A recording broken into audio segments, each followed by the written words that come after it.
Hi guys, so we're back with chapter 7 of Reptile Room. My. A voice from behind them in the boat of the orphans turned to find Stefano standing there, a black suitcase with a shiny silver padlock in his hands and a look of brummagem, there you go, surprise on his face. Brummagem is such a rare word for fake that even Klaus didn't know what it meant, but the children didn't have to be told that Stefano was pretending to be surprised. What a terrible accident has happened here. Snakebite. Whoever discovers this must be most upset. You, Violet began to say, but her throat fluttered as if the fact of Uncle Monty's death were food that tasted terrible. You, she said again. Stefano took no notice. Of course, after they discovered that Dr. Montgomery is dead, they'll wonder what became of those repulsive orphans he had laying around the house, and they'll be long gone. Speaking of which, it's time to leave. The Prospero sails at 5 o'clock from Hazy Harbor, and I'd like to be the first passenger aboard. That will have time for a bottle of wine before lunch. How could you? Klaus whispered hoarsely. He couldn't take his eyes off Uncle Monty's pale face. How could you do this? How could you murder him? Why, Klaus, I'm surprised, Stefano said, and walked over to Uncle Monty's body. A smarty-pants boy like you should be able to figure out that your chubby old uncle died from a snake bite, not from a murder. Look at those teeth marks. Look at his pale face. Look at those staring eyes. Stop it, Violet said. Don't talk like that. You're right, Stefano said. This is no time for chit-chat. We have a ship to catch. Let's move. We're not going anywhere with you, Klaus said. His voice was pinched with the effort of focusing on a predicament rather than going to pieces. We will stay here until the police come. And how do you suppose the police will know it comes? Stefano said. We will call them, Klaus said, in which he had hoped was a firm tone of voice, and began to walk toward the door. Stefano dropped his suitcase, the shiny silver padlock making a clattering sound as it hit the marble floor. He took a few steps in Blockhouse's way, his eyes wide and red with fury. I am so tired, Stefano snarled, of having to explain everything to you. You're supposed to be so very smart, yet you always seem to forget about this. He reached into the pocket and pulled out the jagged knife. This is my knife. It is very sharp and very eager to hurt you, almost as eager as I am. If you don't know what to say, I will suffer bodily... If you don't do what I say, you will suffer bodily harm. Is that clear enough for you? Now, get in the damn Jeep. It is, as you know, very, very rude and usually unnecessary to use profanity, but the Baudelaire orphans were too terrified to point this out to Stefano. Taking a last look at their poor Uncle Monty, the three children followed Stefano to the door of the reptile room to get in the Jeep. And to add insult to injury, a phrase which here means forcing somebody to do an unpleasant task when they are already very upset, Stefano forced Violet to carry a suitcase out of the house, but she was too lost in her own thoughts to care. She was remembering the last conversation she and her siblings had with Uncle Monty and thinking with a cold rush of shame that it hadn't really been a conversation at all. You will recall, of course, that on the ride home from seeing zombies in the snow, the children had been so worried about Stefano that they hadn't said a word to Uncle Monty. When the Jeep had arrived at the house, the Baudelaire orphans had dashed upstairs to hash out the situation without even saying goodnight to the man who now lay dead under a sheet in the reptile room. As the youngsters reached the Jeep, Violet tried to remember. Had they even thanked him for taking him to the movies? But that night was all a blur. She thought Klaus and Sonny probably said thank you, Uncle Monty, when they were standing together at the ticket booth, but she couldn't be sure. Stefano opened the door of the Jeep and gestured with the knife, ushering Klaus and Sonny into the tiny back seat, and Violet, a black suitcase heavy on her lap, into the front seat beside him. The orphans had a brief hope that the engine would start when Stefano turned the key in the ignition, but this was a futile hope. Uncle Monty took good care of his Jeep and it started right up. Violet, Klaus, and Sonny looked behind them as Stefano began to drive alongside the snake-shaped hedges at the side of the reptile room, which Uncle Monty had filled so carefully with the specimens, in which he was now a sort of specimen himself. The weight of the Baudelaire's despair was too much for them, and they quickly began to cry. It is a curious thing, the death of a loved one. We all know that our time in this world is limited, and that eventually all of us will end up underneath some sheet, never to wake up. And yet it is always a surprise when it happens to someone we know.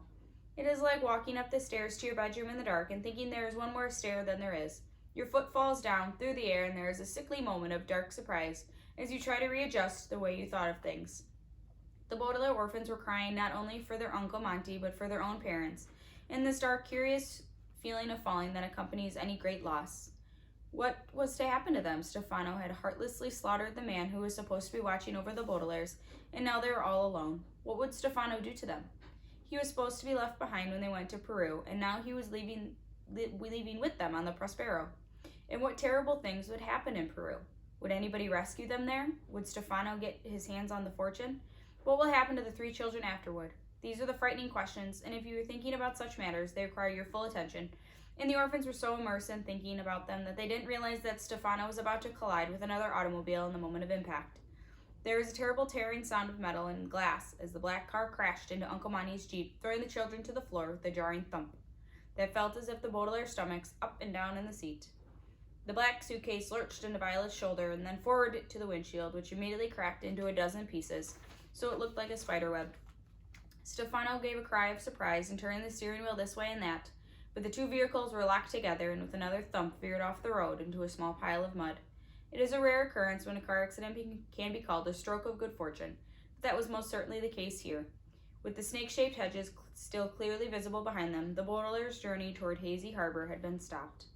Stefano gave another sharp cry, this one out of rage. "Blasted furnaces," he shouted.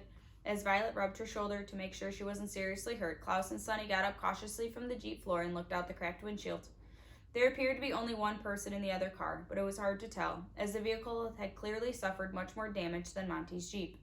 Its entire front had plaited itself together like an accordion, and one hubcap was spinning noisily on the pavement of Lousy Lane, making blurry circles as if it were a giant coin somebody had dropped. The driver was dressed in gray and making a rough hacking sound as it opened the crumpled door of the car and struggled his way out. He made a hacking sound again and then reached into the pocket of his suit and pulled out a white handkerchief. "It's Mr. Poe," Klaus cried.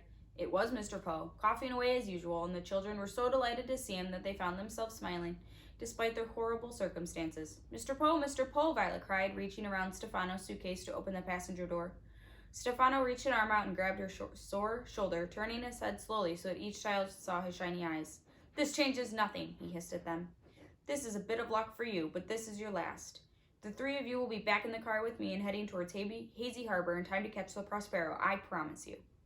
"We'll see about that," Violet replied, opening the door and sliding out from beneath the suitcase. Klaus opened his door and followed her, carrying Sonny. Mr. Poe! "Violet?" Mr. Poe asked. "Violet Baudelaire? Is that you?" "Yes, Mr. Poe," Violet said. "It's all of us, and we're grateful you ran into us like this." "Well, I wouldn't say that," Mr. Poe said.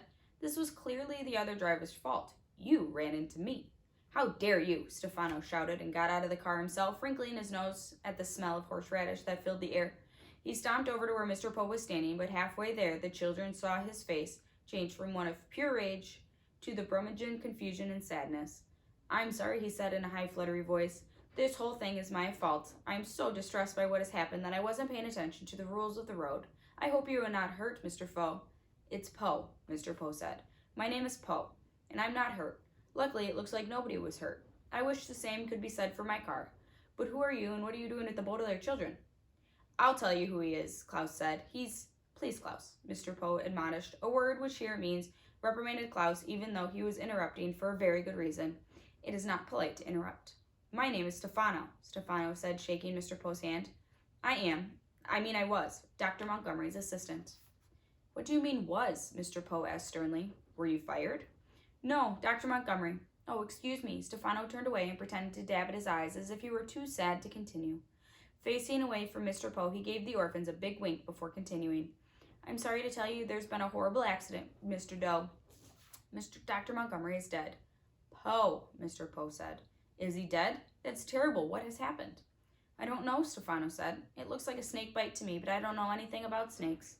That's why I was going into town to get a doctor. The children seemed too upset to be left alone." "He's not taking us to get a doctor," Klaus shouted. "He's taking us to Peru." "You see what I mean?" Stefano said to Mr. Poe, patting Klaus's head. "The children are obviously very distressed. Dr. Montgomery is going to take them to Peru today." "Yes, I know," Mr. Poe said. "That's why I hurried over here this morning, to finally bring them their luggage. Klaus, I know you're confused and upset over this accident, but please try to understand that if Dr. Montgomery is really dead, the expedition is canceled." "But Mr. Poe," Klaus said indignantly. "Please," Mr. Poe said. "This is a matter for adults to discuss, Klaus. Clearly a doctor needs to be called." "Well, why don't you drive up to the house," Stefano said, "and I'll take the children to find a doctor." "Jose!" Sonny shrieked, which probably meant something like, "No way." "Why don't we all go to the house," Mr. Poe said, "and call for a doctor?" Stefano blinked, and for a second his face grew angry again before he was able to calm himself and answer smoothly. "Of course," he said. "I should have called earlier. Obviously, I'm not thinking as clearly as you. Here, children, get back in the Jeep. Mr. Poe will follow us." We're not getting back in the car with you, Klaus said firmly. Please, Klaus, Mr. Poe said. Try to understand. This has been a serious accident. All other discussions will have to be put aside. The only trouble is, I'm not sure my car will start. It's very smashed up. Try the ignition, Stefano said. Mr. Poe nodded and walked back to his car. He sat in the driver's seat and turned the key. The car made a rough, wet noise. It sounded a bit like Mr. Poe's coughs, but it did not start. I'm afraid the engine is quite dead, Mr. Poe called out, and before long, Stefano muttered to the children, you will be too. I'm sorry, Mr. Poe. I couldn't hear you. Stefano smiled. I said that's too bad. Well, why don't I take the orphans back to the house and you walk behind us? There isn't room for everyone. Mr. Poe frowned. But the children's suitcases are here. I don't want to leave them unattended. Why don't we put the luggage into your car and the children and I walk back to the house? Stefano frowned. Well, one of the children should ride with me so I don't get lost. Mr. Poe smiled. But you can see the house from here. You won't get lost. Stefano doesn't want us to be alone with you, Violet said, finally speaking up. She had been waiting for the proper moment to make her case. He's afraid that we will tell you who he really is and that he's really up to. What's she talking about? Mr. Poe asked Stefano. I have no idea, Mr. Toe, Stefano replied, shaking his head and looking at Violet fiercely.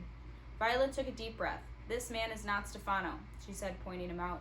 He's Count Olaf, and he's here to take us away. Who am I? Stefano asked. What am I doing? Mr. Poe looked Stefano up and down and then shook his head. Forgive the children, they are very upset. Count Olaf is a terrible man who tried to steal their money, and the youngsters are very frightened of him. Do I look like this, Count Olaf? Stefano asked, his eyes shining. No, you don't, Mr. Poe said. Count Olaf had one very long eyebrow and a clean-shaven face. You have a beard, and if you don't mind saying so, no eyebrows at all. He shaved his eyebrow, Violet said, and grew a beard. Anyone can see that. And he has the tattoo, Klaus cried. The eye tattoo on his ankle. Look at the tattoo. Mr. Poe looked at Stefano and shrugged apologetically. I'm sorry to ask you this, he said, but the children seem so upset, and before we discuss anything further, I'd like to set their minds at ease. Would you mind showing me your ankle? I'd be happy to, Stefano said, giving the children a toothy smile. Right or left? Klaus closed his eyes and thought for a second. Left, he said. Stefano placed his left foot on the bumper of Uncle Monty's Jeep. Looking at the Baudelaire orphans with his shiny eyes, he began to raise the leg of his striped pants. Violet, Klaus, Sonny, and Mr. Poe all kept their eyes on Stefano's ankle. The pant leg went up, like a curtain rising to begin a play, but there was no tattoo of an eye to be seen. The Baudelaire orphans stared at the patch of smooth skin, as blank and pale as poor Uncle Monty's face. Alright, we will be back tomorrow with the next chapter. Okay, I miss you guys, and I hope you're doing well, and I'll see you later. Bye.